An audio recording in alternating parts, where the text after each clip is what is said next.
భారతదేశం లేదా ప్రపంచంలో ఉన్న తెలుగు వాళ్ళందరూ చూసినారు. భారత పార్లమెంట్లో ఆర్థిక శాఖ మంత్రి గౌరవనీయ నిర్మలా సీతారామన్ గారు ఏం మాట్లాడారు? అది పార్లమెంట్లో మిగులు పడిచేట్టున్న తెలంగాణని నట్టేట ముంచారు గత పాలకుడు, ఈ పాలకుడు. ఈరోజు అంకెలతో సహా సంఖ్యలతో చెప్పాము. కాకతీయ టెక్స్టైల్ పార్క్ కావచ్చు, జైరాబాద్ ఇండస్ట్రీస్ కారిడార్ కావచ్చు, సమ్మక్క సారక్క గిరిజన యూనివర్సిటీ కావచ్చు, ఎయిమ్స్ లాంటి బీబీనగర్ ఎయిమ్స్ కావచ్చు, లేదు 2605 కిలోమీటర్ల నేషనల్ హైవేస్ కావచ్చు, 4 గ్రీన్ కార్డర్స్ హైవేస్ కావచ్చు, 753 కిలోమీటర్ల రైల్వే లైన్స్ కావచ్చు, లేదు ఇంకా 38 లక్షల ఒక జల్ మిషన్ కనెక్షన్స్ కావచ్చు, వాటర్ కనెక్షన్స్ కావచ్చు. మరీ ముఖ్యంగా ఈరోజు ముఖ్యంగా వెనుకబడిన జిల్లాలకు 2700 కోట్లు ఇచ్చాం.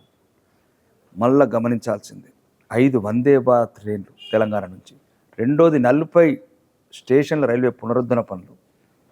ఇది ఎవరో చెప్పింది కాదు, పార్లమెంట్లో 5665 కోట్లు. ఉమ్మడి ఆంధ్రప్రదేశ్ ఉన్నప్పుడు కూడా రైల్వే బడ్జెట్లో 800 కోట్లు ఇచ్చారు. ఉమ్మడి ఆంధ్రప్రదేశ్కి 800 కోట్లు ఇచ్చారు. యూపీ హయాంలో ఎవరైతే విమర్శిస్తున్నారో, ఎవరైతే తప్పుడు ఆరోపణలు చేస్తున్నారో, ఈరోజు ఓన్లీ సెపరేట్ తెలంగాణలోనే 8 రేట్లు ఎక్కువ ఇచ్చాము. ఈరోజు ఇంకా చెప్పాలంటే గంటల కొద్ది అవుతుంది. 83 కోట్ల మందికి ఉచిత రేషన్ కావచ్చు, 5 కోట్ల మందికి, అంటే దాంట్లో ఇంకా 2 లక్షల మంది. మీకు ఏమి తెలుసు, 10 సంవత్సరాలల్లో బీఆర్ఎస్ ప్రభుత్వం 1,58,000 ఇల్లు మాత్రమే కట్టింది.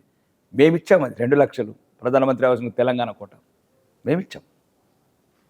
ప్రతిదీ ఈరోజు తెలంగాణలో ఏదైనా అభివృద్ధి జరుగుతుందంటే భారతీయ జనతా పార్టీ కేంద్ర ప్రభుత్వంలో అధికారంలో ఉంది కాబట్టి, తెలంగాణని మామూల్యమైన ఒక ఆణిముత్యం అనుకుంటున్నాం కాబట్టి, ఇది నేను ఇప్పుడు ఎప్పుడు చెప్తున్నాను, ఏ హమారా దిల్ కా ధड़कन है तेलंगाना, हमारा लिए एक अनमोल है ये तेलंगाना, ये हमारा को एक सांस दिए सो तेलंगाना है. 1984 में जो पहले जो भाजपा का जो विजय हुआ यहाँ से पार्लियामेंट का, ये अभी से नहीं है, एक दिन का नहीं है. जो 40 साल पहले भी हमारा को आयुष डाला, सांस दिया, लड़ने के लिए ताकत दिया देश में.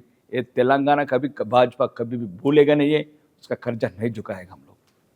जितना तक तेलंगाना को देश में नंबर 1 बनाने तक हम इसका कोशिश नहीं